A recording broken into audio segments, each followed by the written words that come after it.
Yan, yung mga illegal park na jeep.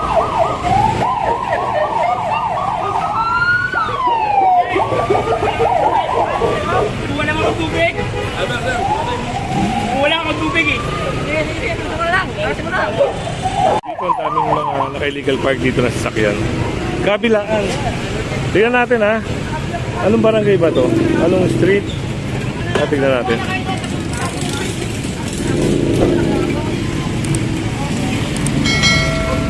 Dagupan Street. Ito, inuurasan yung sasakyan na ito. At yun sa kabila. Itong sasakyan na ito. Baba na nga ito. Siguro paglipas ng 5 minuto at wala pa yan. Ayan. Baka may sakay. So, punta tayo sa unahan. Ito, napansin din ito ng clearing. Hindi natin alam kung anong mangyayari. Tignan na lang natin ha.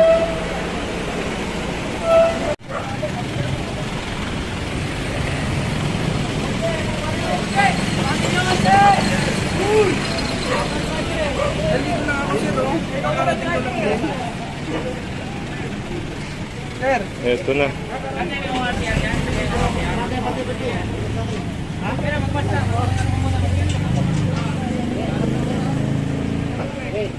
May sasakay nga ito.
So meron din doon, puntahan natin ito kasi nyo naman inaaklahan.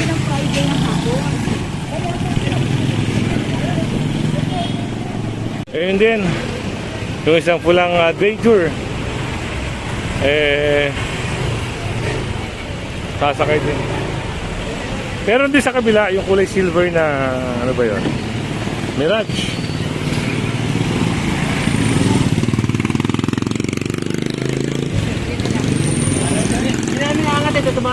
Sir, huwag niyong...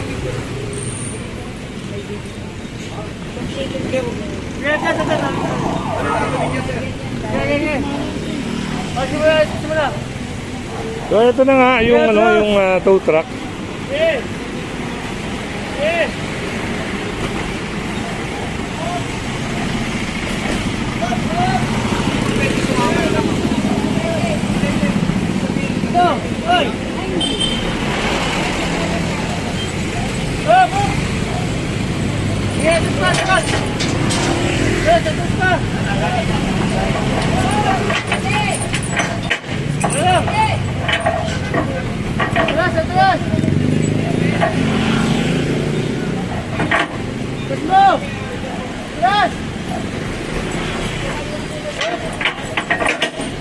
Nakaangkla na.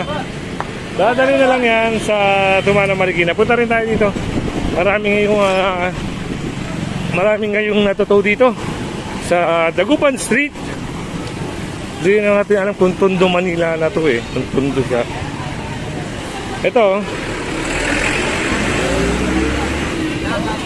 Ito na, nakaangkla na rin. So meron din doon.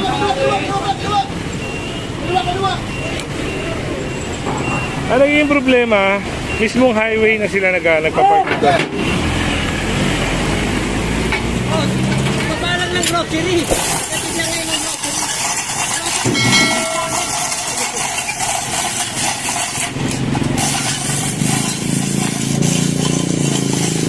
Si Kuya, sabi nagpapalang daw ng grocery. So, okay. Sinabi niya rin kung ano yung dahilan niya.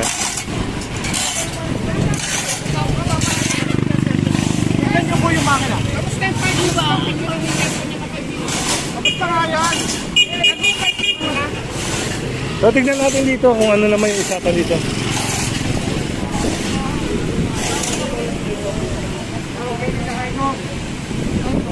Ano na lang po, sama na lang po ang isa sa inyo para ma-assist ko po kayo sa opisina.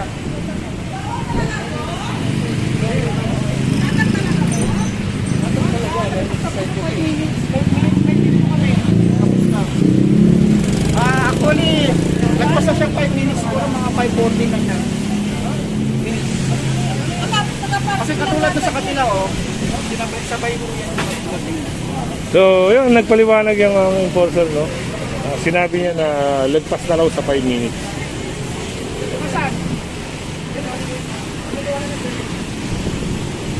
So yan, kasamahan na lang sila ng mga may-ari nito para security ng mga sasakyan nila.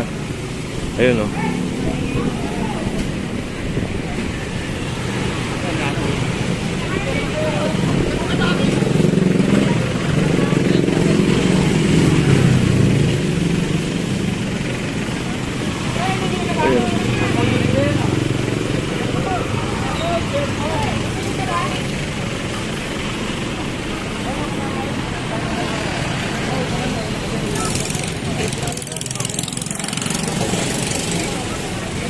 Ginagawa na rin ng notice para sa... Taas nila sa dalinang.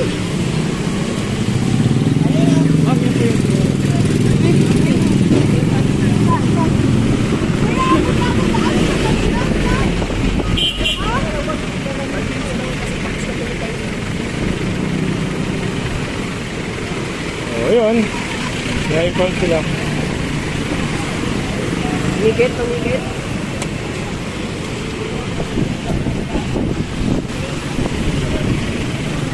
Kaya kung hindi ka pa nakasubscribe sa ating channel, pasubscribe na lang po si Kuya Buda. Siyempre, hit mo na rin yung bell, ma-updated ka sa ating mga nilalabas na video. Dagupan Street, Tondo, Manila. Niliwanagin natin, no?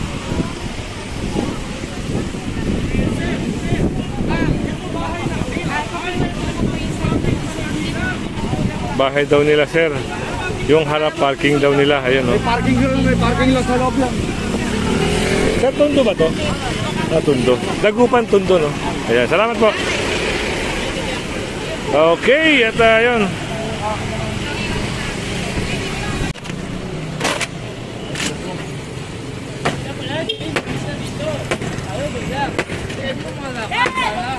Ikaw talaga, malakas kumalo.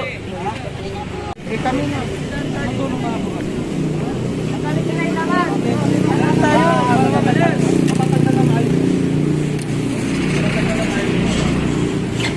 Tulong na kayo, tulong na, huwag tayo, tumulong na para mabilis tayo. Gusto ko padapain lang yan, padapain.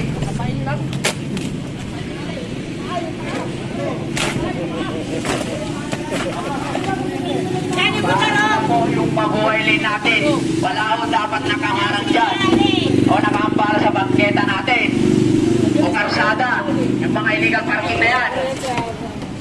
Hindi yung tayo pwede dyan.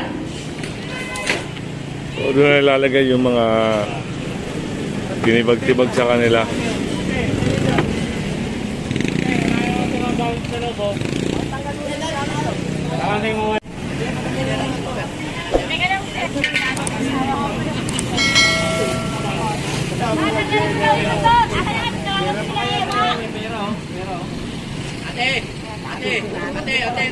Ate, halika.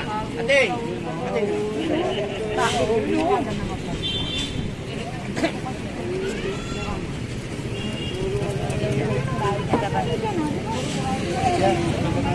Kaya hindi lang pwedeng ganon, kaya lumipat kayo para may safe, may ano kayo. Ay, hindi. Wala kayo dito sa bangketa. Oh, may kuryente ah. Ayun na, sinira na.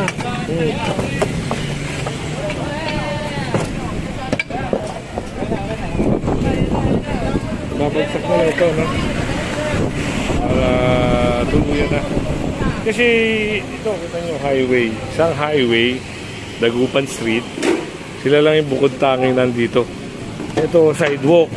Ngayon, pag kita mo dito, wala na, barong-barong na.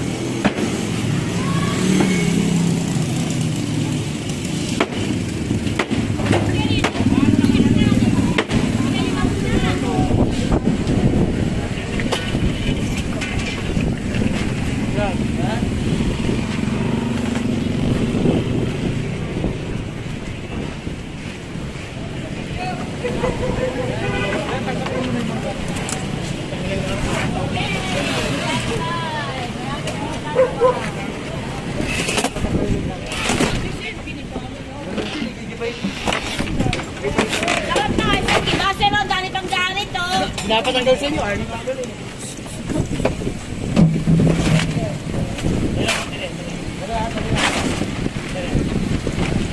Tanggalin mo na yung gamit mo.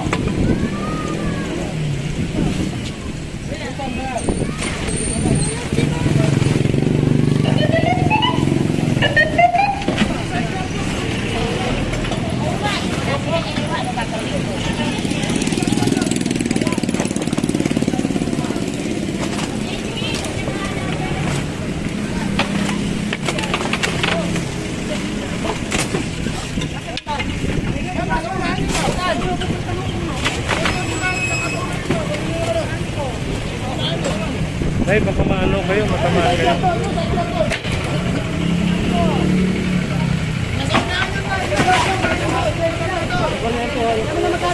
Okay na, sige.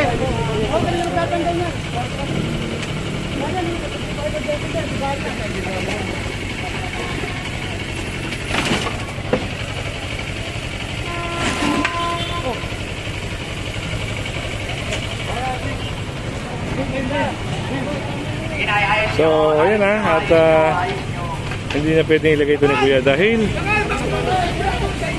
bawal na sila dito. At bukod doon, meron doon barangay, no? Pamomonitor sila dito. Kung sakaling, babalik nila. Punta tayo ron, meron daw doon.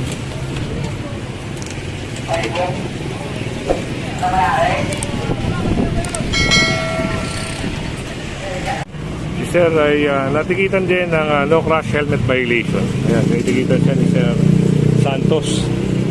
Ayan. Problema kasi may operation, no? Tapos sila walang helmet. Pero ang tanong natin, may tatanong tayo mamaya. Kasi marami tayong napapansin dito sa may Manila. Yung iba talagang, hindi lang natin alam kung lumalabag lang talaga, no? Yung iba talaga hindi nag-helmet. Kaya kagaya yun, dalawa pa sila. Ito na yung binitbit, no?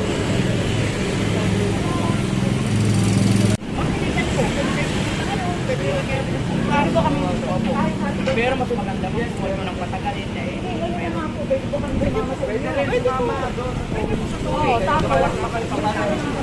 Meron po. Ewan ko. Paano kayo may iwan? So ayan, ina-advise nila, no, yung instruction para nga doon sa gagawin ni nanay, matutubos niya yung sasakay niya. Kakabay kami yung So ayan, oh, magkakasama na yan, pupunta ng Marikina.